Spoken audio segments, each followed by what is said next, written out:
Very warm welcome to this session. In this session, we are starting the harmonic and overtone in the chapter that is subchapter stationary waves. या चॅप्टरमध्ये आपण harmonic आणि ओव्हरटोन हा concept पूर्णपणे discuss करणार आहे. Properly समजून घ्या, खूप इम्पॉर्टंट आहे सीईटी नीट आणि जेडब्ल्यूच्या दृष्टीनं. आता पहा, आपण काय करतोय, एकतर स्ट्रिंग प्लग करतोय किंवा एखादा जर एअर पाईप असेल त्याच्यामधून आपण वेव्ह पास करतोय आणि तिथं स्टेशनरी वेव्ह फॉर्म होते. हा कन्सेप्ट आपण मागच्या सेशनमध्ये स्टडी केलेला आहे की स्टेशनरी वेव्ह फॉर्म कशी होते. ज्यावेळेस दोन प्रोग्रेसिव्ह वेव्हज हे ट्रॅव्हल होत आहेत पण ऑपोजिट डायरेक्शन असतील त्यावेळेस तिथे स्टेशनरी वेव्ह फॉर्म होते. हा कन्सेप्ट आपण डिस्कस केलाय. ट्रान्सफर्स वेव्हला आपण काय करतोय, स्ट्रिंगला स्टक करतोय आणि एअर कॉलम मधून आपण ज्यावेळेस वेव्ह पास करतोय त्यावेळेस परत इथं लॉन्जिट्युडनल वेव्ह या ठिकाणी पास करतोय. आता जर आपल्याला इथं कन्सेप्ट डिस्कस करायचे हार्मोनिक आणि ओव्हरटोन, म्हणजेच जेव्हा तुमची स्ट्रिंग असेल किंवा एअर पाईप असेल आणि यामधून जर तुम्ही व्हायब्रेशन सेटअप केला, तिथं काय करताय, तुम्ही व्हायब्रेशन सेटअप करताय आणि ज्यावेळेस व्हायब्रेशन सेटअप करताय, व्हायब्रेशन कन्सिस्ट काय असेल, it is the fundamental frequency plus higher fundamental frequencies. म्हणजेच ते जे व्हायब्रेशन्स आहेत ते व्हायब्रेशन काय असणार आहेत, एक फंडामेंटल फ्रिक्वेन्सी असेल आणि त्याच्यानंतर the frequency which is greater than the fundamental frequency, हा तुमच्या इथं व्हायब्रेशन तो कन्सिस्ट असेल. आता लक्षात घ्या, ज्यावेळेस तुम्ही फंडामेंटल फ्रिक्वेन्सी डिफाईन करताय, हा फंडामेंटल फ्रिक्वेन्सी काय होतो, हार्मोनिक होतो. लक्षात घ्या, फंडामेंटल जो फ्रिक्वेन्सी असेल तो काय होईल, तुमचा हार्मोनिक होईल. आणि याच्या वरचे पूर्ण म्हणजे फंडामेंटल फ्रिक्वेन्सीच्या जे ग्रेटर दॅन असतील ते तुमचे जर इंटिग्रल मल्टिपल असेल तर तो होईल तुमचा हार्मोनिक. आणि त्याला म्हणतोय आपण second harmonic, third harmonic, fourth harmonic, fifth harmonic. आणि जर तुमचं फंडामेंटल फ्रिक्वेन्सी पेक्षा जी तुमची वरची जी फ्रिक्वेन्सी असेल, whatever may be, it may be integral or it may not be integral, ती तुमची काय असेल, ओव्हरटोन. म्हणजेच the frequency which is greater than fundamental frequency is greater than the fundamental frequency is called overtone. आता मी एक example घेतो म्हणजे तुम्हाला प्रॉपरली समजून जाईल. आता जर पाहिलं, एक फ्रिक्वेन्सी आहे, तुमचं व्हायब्रेशन सेटअप झालेले आहेत आणि या फ्रिक्वेन्सीमध्ये अशा प्रकारे तुम्हाला या ठिकाणी फ्रिक्वेन्सी सेट झाल्यात.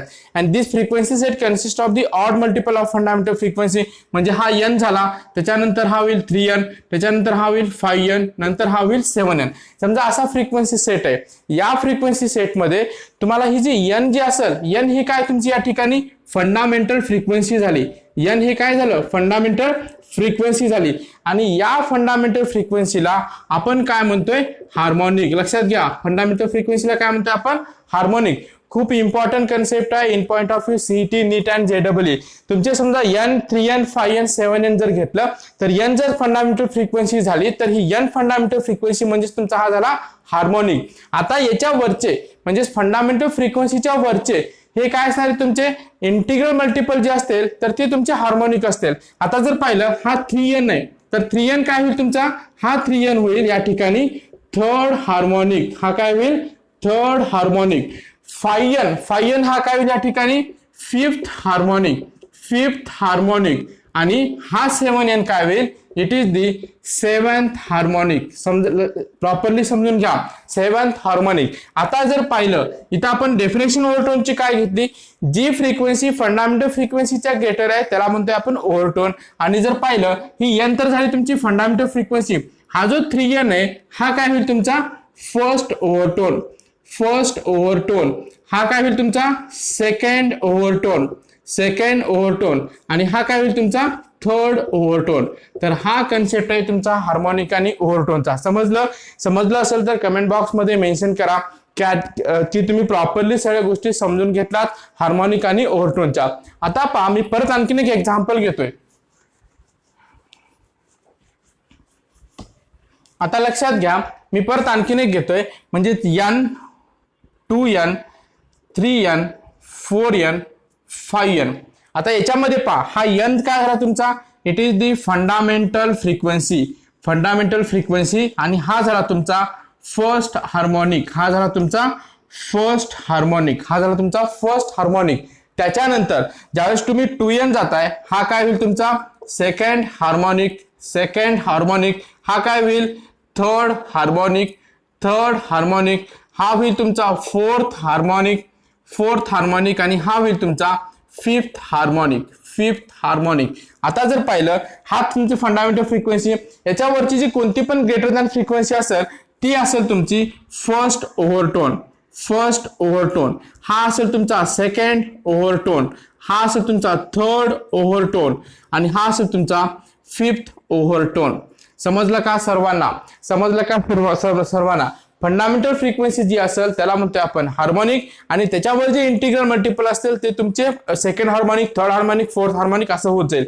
आता ज्यावेळेस तुम्ही ओव्हरटोन डिफाईन करताय, जी फ्रिक्वेन्सी, जी पहिली फ्रिक्वेन्सी असेल जी which is greater than the fundamental frequency, that is called as a first overtone, second overtone, third overtone, fifth overtone. Like this we can get the concept of the harmonic and overtone. खूप खूप important आहे, properly समजून घ्या सगळं, properly समजून घ्या सगळं. आता याच्यानंतरचा आपण नेक्स्ट पार्ट डिस्कस करतोय, सो प्लीज नोट डाऊन दिस.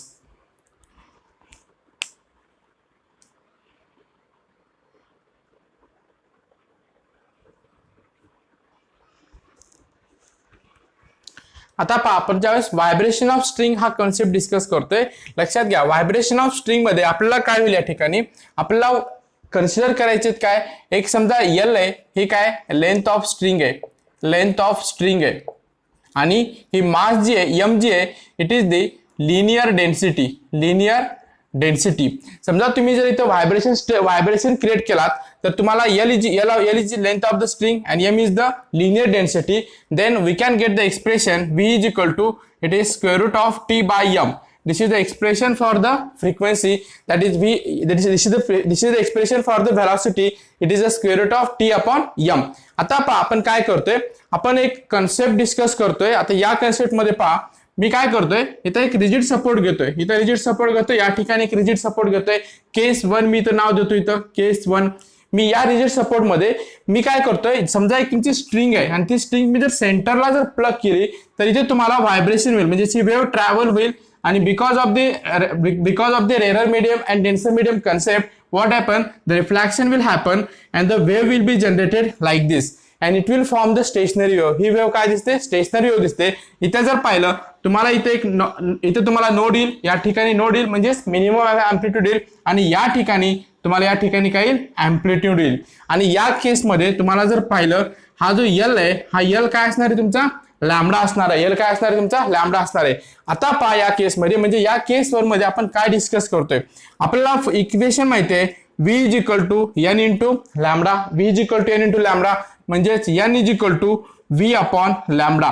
आता या ठिकाणी L is equal to किती आलं, lambda. as L is equal to lambda आपल्याला माहिती आहे L is equal to V ची व्हॅल्यू किती झाली, square root of T by M upon lambda is equal to काय झालं, L. Lambda is equal to काय झालं, L. आता या ठिकाणी पहा, आपल्याला जर एक्सप्रेशन पाहिलं n is equal to 1 upon that is n is equal to square root of T upon M. आता या ठिकाणी आपण V is equal to lambda झाला, म्हणजेच आपण आपला एक्सप्रेशन पाहिजे फ्रिक्वेन्सीचं, म्हणजे square root of 1 upon L square root of T by M is the expression for the frequency, is the expression for the frequency. या ठिकाणी L is equal to आपण हाफला प्लग करतोय ना, म्हणजे L is equal to काय होईल इथं lambda by 2. L is equal to काय होईल लॅम्बडा बाय 2. आता नाही, L is equal to lambda by 2 म्हणजेच आपण इथं फ्रिक्वेन्सी सेट केली, lambda is equal to L by 2. So lambda is equal to L by 2. आता जर पाहिलं आपण यामध्ये आपल्याला इक्वेशन मध्ये पुटअप केलं आपण, lambda is equal to L by 2. So we are getting there, L is equal to lambda by 2, V is equal to L lambda, N is equal to V upon lambda. Length आपण घेतो ना बरोबर, पहिलेच आपलं बरोबर, तर L is equal to lambda by 2 and this is L is equal to, it is the lambda by 2. आता L is equal to lambda by 2 ला आपलं इक्वेशन काय भेटतं पहा, म्हणजेच लॅमडा इज इक्वल टू काय लिहितं आपल्याला, लॅमडा इज इक्वल टू या 2l येईल, म्हणजे हा येईल 2l. सो आपल्याला भेटेल इथं 1/2l square root of T by M, 1/2l square root of T by M. लक्षात घ्या आपण व्हायब्रेशन ऑफ स्ट्रिंग डिस्कस करतोय. इथं जर मी एल जर लेंथ ऑफ स्ट्रिंग घेतलं आणि एम जर घेतलं लिनियर डेन्सिटी, तर आपल्याला व्हेलॉसिटीचं जे एक्सप्रेशन आहे हे काय येतं, square root of T upon M. इथं एम हा मास नाही, एम हा काय इथं लिनियर डेन्सिटी आहे. आणि त्याच्यानंतर इथं जर मी काय करतोय, फिक्स रिजिड सपोर्ट घेतले, 2 रिजिड सपोर्ट, आणि इथे मी जी स्ट्रिंग आहे ती प्लग केली. कुठे केली, सेंटरला केली. म्हणजे एल इज इक्वल टू काय आलं, λ/2. ज्यावेळेस तुम्ही इथे एक सेंटरला प्लग करताय, इथे तुम्हाला 2 नोड फॉर्म होतील आणि एक अँटीनोड फॉर्म होईल. म्हणजेच या ठिकाणी 2 नोड आणि एक अँटीनोड हे फॉर्म होतील. तुम्हाला अशा प्रकारचे एक स्टेशनरी वेव्ह फॉर्म होईल because of the reflection at the rare medium and the denser medium. इथे जर तुम्ही आपल्याला सिंपल माहिती आहे the relation between the frequency, wavelength and velocity v is equal to n frequency and lambda. So v is equal to n into lambda. मला frequency calculate करायची, so n is equal to v upon lambda, n is equal to v upon lambda. Therefore n is equal to v ची value काय, square root of T by M, आणि लॅमडाची value काय झाली या इक्वेशनवरून 2l. So 2l, so n is equal to 1/2l square root of T by M is the equation and this is called as what, this is the fundamental frequency. याला काय म्हणतो आपण, फंडामेंटल फ्रिक्वेन्सी. आणि हे काय झालं तुमचं harmonic, हे काय झालं तुमचं हार्मोनिक. लक्षात येते का सर्व, लक्षात येते प्रॉपरली. आता नंतर पहा, नंतर मी केस 2 घेतोय, केस 2 मध्ये मी काय करतोय, या ठिकाणी मी 2 स्टेशनरी वेव्ह फॉर्म करतोय, या ठिकाणी म्हणजे 2 लूप फॉर्म करतोय लाईक दिस. आणि इथं तुम्हाला कंडिशन काय असेल पहा, एक अँटीनोड नोड, बरोबर आहे. आणि इथं तुम्हाला कंडिशन येईल एल इज इक्वल टू λ1. आता या केसमध्ये काय येईल पहा, केस 2 या ठिकाणी तुम्हाला एल इज इक्वल टू λ1 आलेला आहे, आलेला आहे. आता या ठिकाणी पहा तुम्हाला अँटीनोड किती फॉर्म झालेत, 1 2, म्हणजे 2 अँटीनोड आणि 1 2 3 तीन काय फॉर्म झाले तुमचे नोड, 3 काय तुमचे नोड फॉर्म झाले. आणि ते फिक्स रिजिड सपोर्ट आणि सेंटरला एक फॉर्म येईल. तर तुम्हाला एक इक्वेशन भेटेल परत, v1 is equal to n1 into λ1. कारण व्हेलॉसिटी काय राहील, सेम राहील, पण फ्रिक्वेन्सी आणि वेवलेंथ हे काय होईल, चेंज होईल. म्हणजेच तुम्हाला n1 इक्वल टू काय येईल, v अपॉन λ1.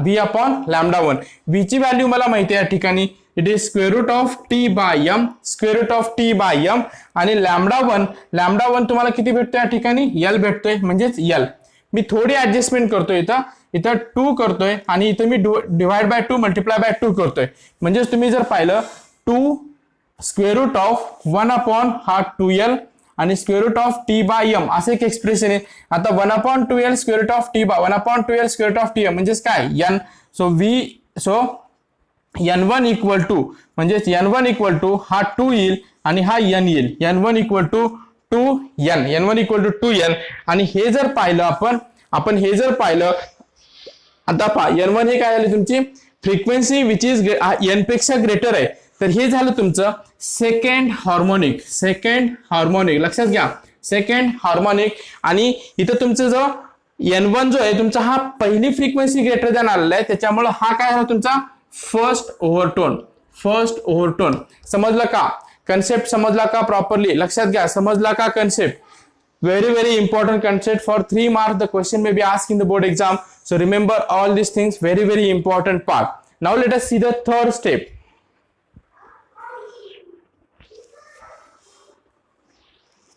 आता पहा, मी हे स्किप करतोय इथं थोडं, म्हणजे मी ते एक एक्सप्रेशन लिहितोय किंवा हे मी स्किप करतो पहिलं, म्हणजे तुम्हाला लक्षात येईल प्रॉपरली.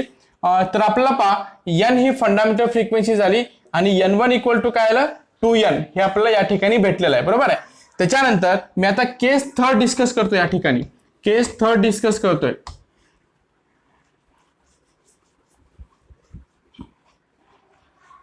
केस 3 ज्यावेळेस मी डिस्कस करतोय.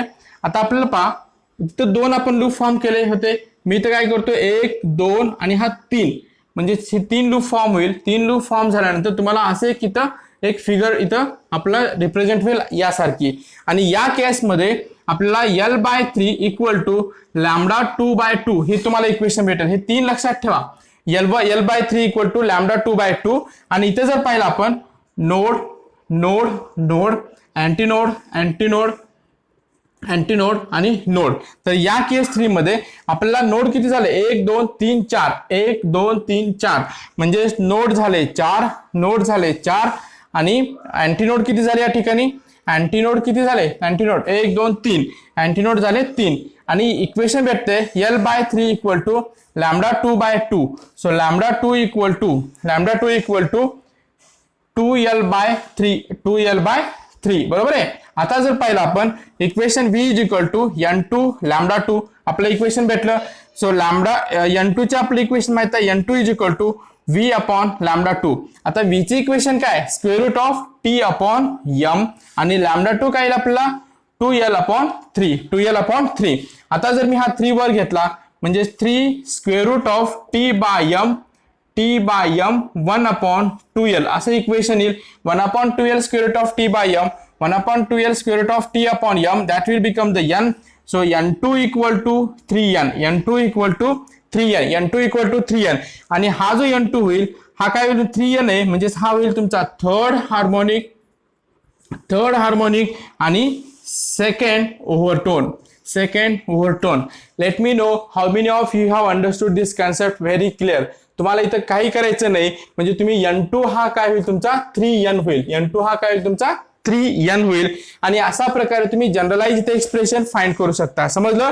तर काही प्रॉब्लेम आहे if any problem is there let me discuss in the comment box and understood this very properly. This is very important concept as we are discussing in point of view board exam, CET and NEET JEE exam. So please understand this very properly and let me know how many of you are understanding in the comment box.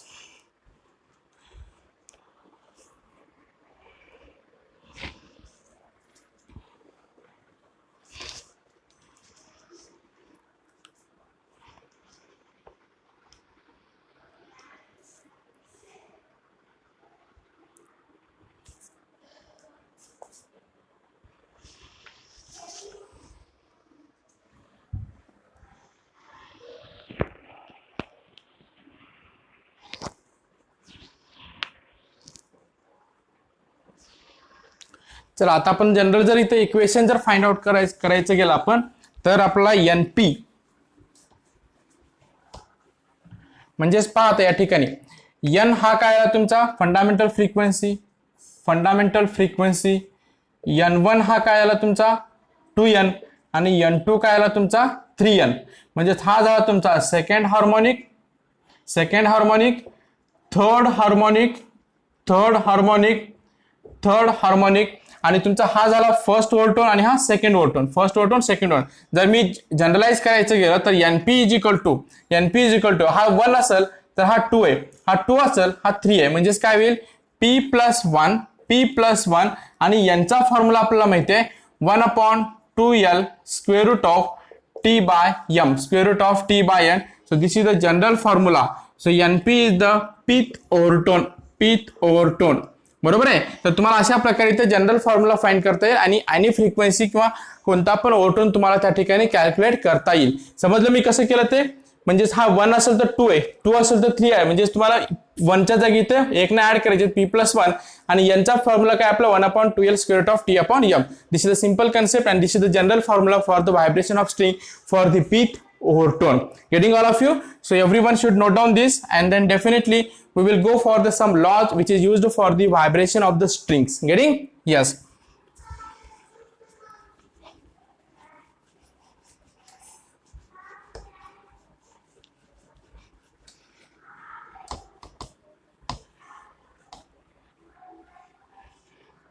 Laws of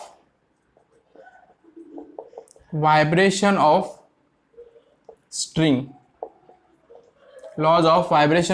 So N is equal to 1 upon 2L square root of T by M. हा formula आहे. या formula तुम्हाला काही lodge आहेत तर ते lodge आपण discuss करूयात.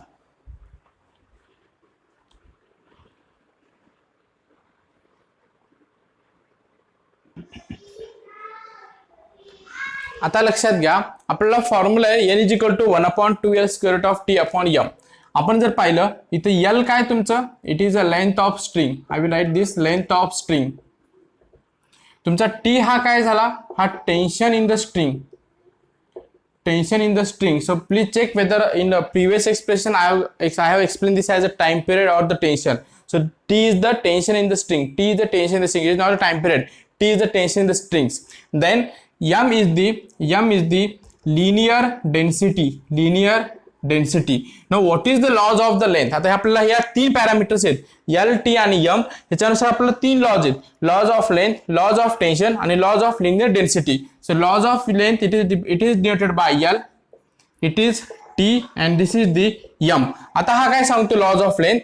The laws of length हा डिफाइन असं करतो. स्टेटमेंट काय देतो पहा, the frequency of vibration of the string is directly proportional, is inversely proportional. हा लेंथ तुम्हाला इथे रेसिप्रोकल मध्ये दिसतोय. So N is inversely proportional to the length of the string. Inversely proportional length of the string, keeping the tension and mass, that is a linear density constant. समजलं, म्हणजे tension हा T येईल आणि linear density हा काय येईल M. Keeping this it is a constant. त्याच्यानंतर law of tension T. Law of tension T काय सांगतो पहा, इथं फक्त एक्सप्रेशन पहा. हा काय, it is again fundamental, the frequency of the vibrating string it is directly proportional to the square root of tension T in the string. Square root of tension T in the string, keeping कोणते L आणि M, कारण 2 हा constant आहे.